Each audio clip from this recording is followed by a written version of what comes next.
Hello, Social Studies 9. Today we're going to learn about the War of 1812, the last time Canada faced a major invasion. This war has always been interesting in my family because my dad is American, and in the US, the Americans are told that they won this war, and my mom is Canadian, and in Canada, they're told that they won this war. So we're going to learn about what happened.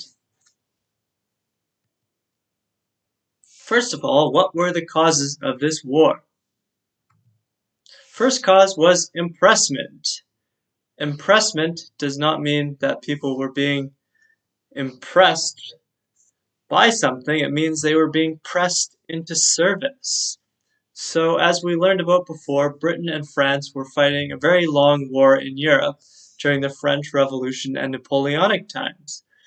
Britain needed more soldiers and sailors, so they began capturing American sailors and impressing them, which means they were forcing them to work on British ships, especially any Americans that were born in Britain. Britain still didn't really consider like the US as a different country, so it didn't see much of a problem forcing Americans to fight for them. By 1807, Britain had seized more than 1,000 American ships. The Embargo Act of 1807. So American President Thomas Jefferson convinced Congress to declare an embargo on Britain, which means he would stop the US from trading with Britain. He believed that this would hurt Britain since Britain was a country reliant on imports, and they imported some major American products, including cotton and tobacco. However, this was a failure and it hurt American merchants more, so in 1809 Congress ended the embargo. However, it caused relations between the US and Britain to further deteriorate. Third cause is America's desire for Canada. So here in blue we see the United States at the time, and in red is Canada, or British North America. The only parts inhabited by Europeans were the part quite close to the border. So Americans saw that Canada was not very well defended at this time. Most British soldiers were in Europe fighting Napoleon. So they believed that uh, more land would benefit their country and that the people in Canada would be happy to join the United States, that they would embrace the cause of freedom and liberty if the American soldiers were to invade. So they didn't think it would be a very difficult task to conquer Canada. And they thought it would be natural that Canada and the United States would be one country. The Warhawks, these were certain influential American politicians who were strongly in favor of war. Most of these congressmen were from the South and West. The leaders of this group were Senator John C. Calhoun of South Carolina and Henry Clay of Kentucky.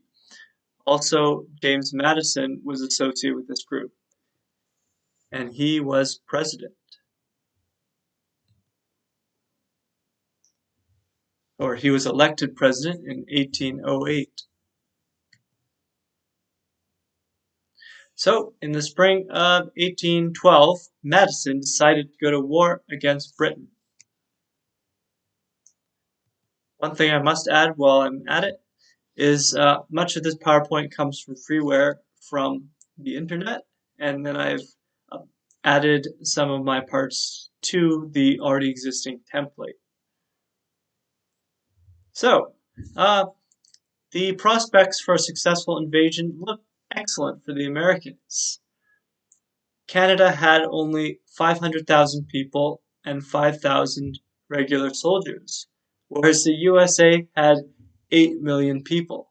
So it's even a larger advantage that they had at that time than they do now in terms of proportion.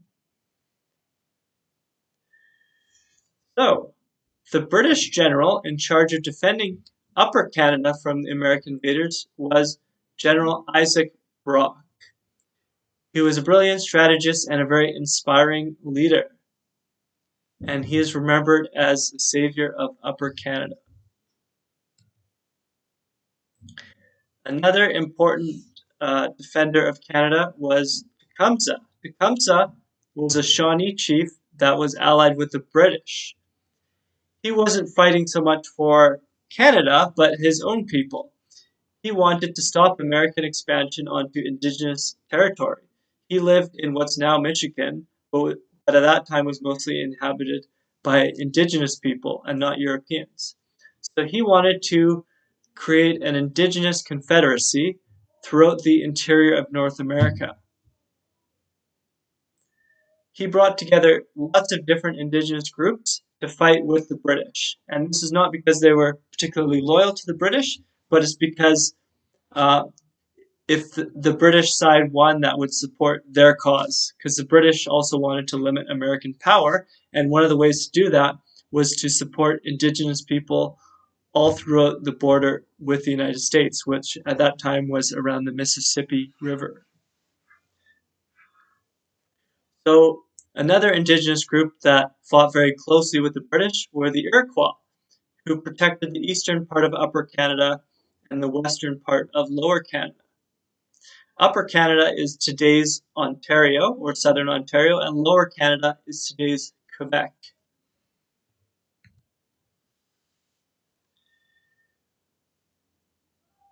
So the Americans declared war.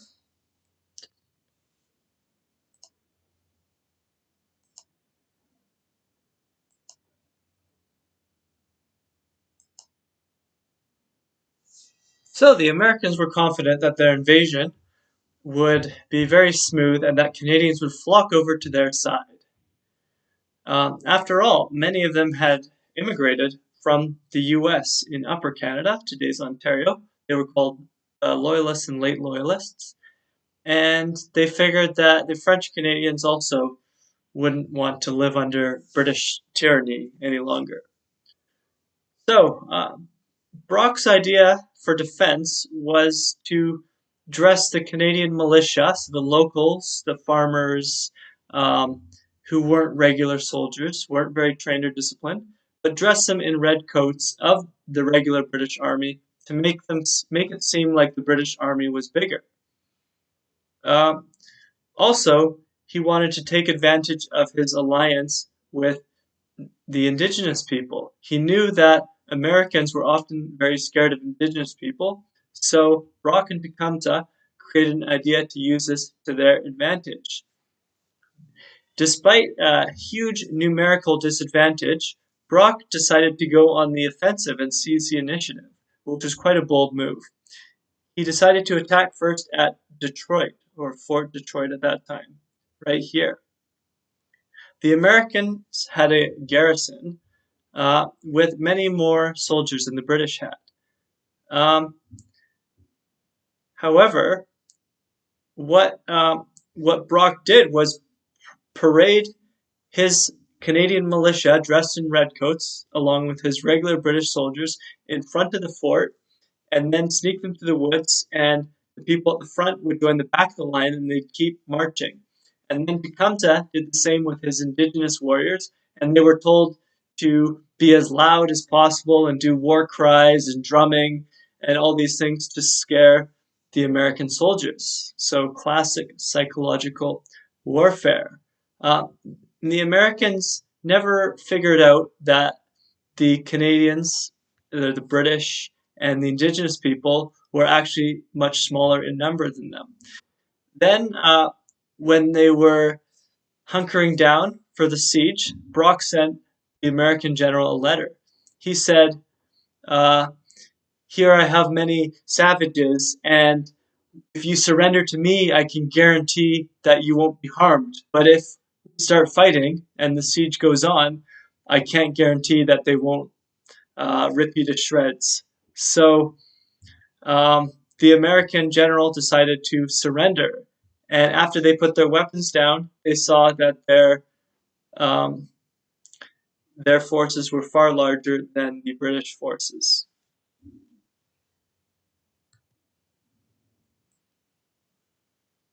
The war in Canada. So the Americans took a while to get prepared for war, even though they had declared war. Their army wasn't fully up to speed, not well trained. A lot of their generals were just in it for the money and not very patriotic. And so the British moved from Detroit and moved down the coast of Michigan on Lake Erie. And the Americans initially failed to make any headway in capturing Canada. Many Indigenous people joined the British cause because they did not like the Americans advancing onto their land. So here's a list of battles. I'm going to talk through the major ones coming up.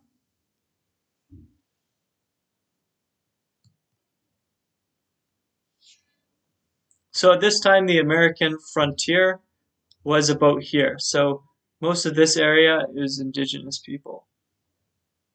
This area.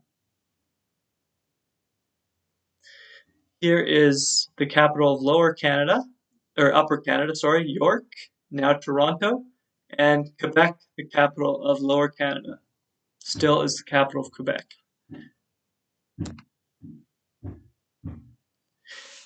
Here's an example of the muskets they had at the time. This is in Fort Erie. Fort Erie is just across from Buffalo, New York. So here's Fort Erie.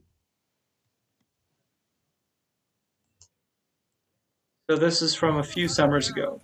If it was a live round, there would be a musket ball in there, and the paper would go down as well to act as a wadding. You ram it down nice and tightly packed, but then you also want to return that ramrod because you need it to reload, so you don't want to fire that off to the other side of the battlefield. They've pulled back the hammer they have made ready. If you need to cover your ears, you can do so now. And if you want to catch the musket firing, you pull your trigger when I yell fire. Squad. Present! Fire! Time to load! And then this is how long it takes to reload. Because he's less of a target, but unfortunately it does slow down his loading time. So our other soldier is kind of taking care of his misfire there. And you kind of see what they would have been up against, this kind of troubleshooting in the midst of being fired at. So he's probably just fixing his hammer there, making sure that his splint stone's on properly, nice and tight, so it gets proper contact with the frizzen. And then before you kind of fiddle around with the hammer or the flint at all, you definitely want to make sure the priming is out of that pan, because if you were to hit the stone and it creates sparks, you don't want it to set off the weapon. So first you dump the pan and then you have to And then right after that, they were ready to fire again. So you see, musket warfare is quite a slow process. This is an example of a field cannon that they would have at the time. And they actually had rockets at this time. They're kind of like Roman candles today, giant Roman candles. Not too destructive, but they had a big psychological effect.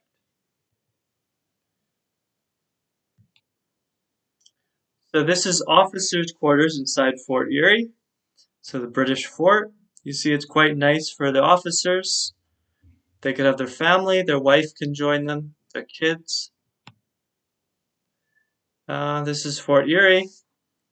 So here's a good man moving around barrels of whiskey and salted cod. There's a woman doing some of the gardening and the clothes washing. And here's the fort with an American flag. I don't know why. The Americans did conquer this fort during the War of 1812. These are medical tools at the time. This is a saw for sawing through bone. This is to pick musket balls out of the bone. Here's a bone knife. This particular implement is interesting. It's to do surgery on the brain. You screw it to pull into your skull, and then you can remove a piece of bone from the skull to release pressure. Uh, and often this was done without proper anesthetics. They might give you some whiskey to ease the pain, but battlefield injuries at this time were usually fatal. Medicine was much more primitive. There was nothing like antibiotics at that time.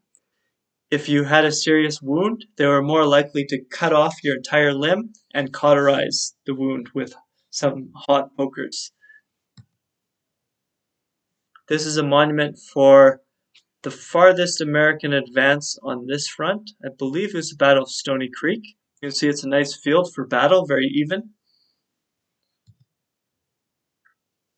So, for the war, the main protagonists for the British were both killed in this war fairly early on.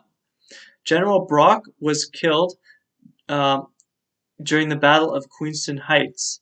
In this battle, the Americans crossed the Niagara River and seemed to be making success. Here's General Brock in a dramatic repainting of the scene. The Americans appeared to be breaking through. Brock ran with some reinforcements, but he was killed, and a group of Mohawks led by their chief, John Norton. It was a very small group, I think it was around 80 men, made a lot of noise and a fearsome battle charge and managed to push the Americans back, and the British rallied and held the front at that time. Tecumseh, meanwhile, was killed in a rearguard action during a retreat into Upper Canada. I'll get that map.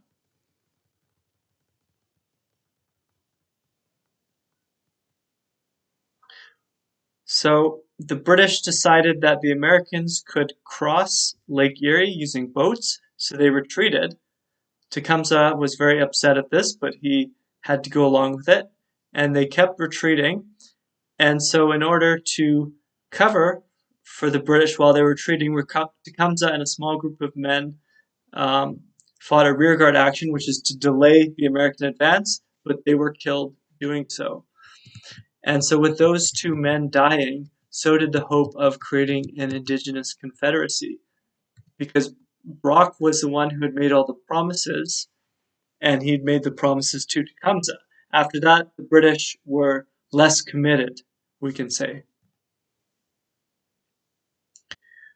The Americans also invaded Lower Canada and tried to take Montreal. Right before Montreal, a French-Canadian militia set up a blockade. Instead of doing the typical way that people fought back then, which is to stand and shoot at each other, the Canadian militia cut down the trees and put them as barriers and hid behind them. They were supported by a few British officers and soldiers and a force of Mohawks. So this showed that the French Canadians, again, like during the American Revolution, were loyal to the British authorities. This is also an example of the three founding peoples of Canada in combined action to defend the country, and one of the only examples, actually, of French Canadians, English Canadians, and Indigenous Canadians fighting together. Except in the World Wars, but there was also some underlying tension in the World Wars between French and English Canadians. The war at sea. So the U.S. Navy was very young and outnumbered by the British, who had the best navy in the world. So the British blockaded most of the east coast of the U.S., which grew stronger and stronger. And by 1813, most American ships were stuck in port. So here's the British blockade. That's the failed invasions of Lower Canada.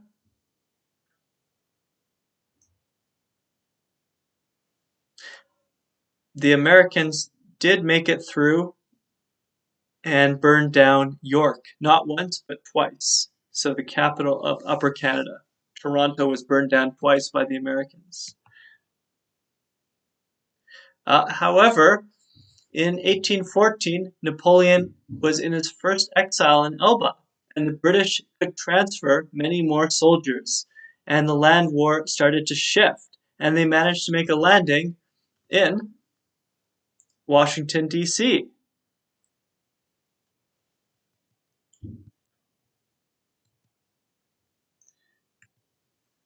So, in revenge for the Americans burning York twice, the British soldiers burned down the White House, the Capitol building, and other public buildings in Washington. Um, the famous painting of George Washington was saved by James Madison's wife. So, this leads us to learn why was the White House called white. Um, Actually, it was called the White House because after it was burned down, it was rebuilt and the exterior was painted with whitewash, and that's why it's called the White House, because that's kind of like the quick painting job. The Americans during the British invasion of Washington D.C. Were not prepared and did not offer very stiff resistance. So the British called it a race because the American soldiers were running away and they had to race them after them to try to kill them.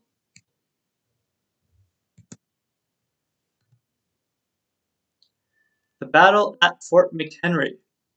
This is significant just because this is where the Star-Spangled Banner uh, was the American national anthem was conceived. An American prisoner, Francis Scott Key, saw an American flag flying over Fort McHenry, uh, and so that inspired him to write about the Star-Spangled Banner. That's when you hear the rockets' red glare. That's the British rockets during that battle. The final battle of the War of 1812 was the Battle of New Orleans. This battle happened after the war was officially over. So the British and Americans had reached a peace treaty, but they had negotiated it in what's now Belgium in Ghent. Um, so because in New Orleans they didn't get the message, the British and Americans had a large battle, which was won by the Americans under General Andrew Jackson, who later became president. He's quite an infamous character. He seemed to be a bit crazy. And so this is the reason why a lot of Americans will say that they won the War of 1812, because they won this last battle and repelled the British invasion of their country. However, um, the Americans were completely pushed out of both Upper and Lower Canada. Therefore, the Canadians can consider it a victory because their country, at that time British North America, was invaded, and that invasion was defeated. So after the war, the relationship between Britain and the U.S. became better, and the countries' mutual respect improved. The end.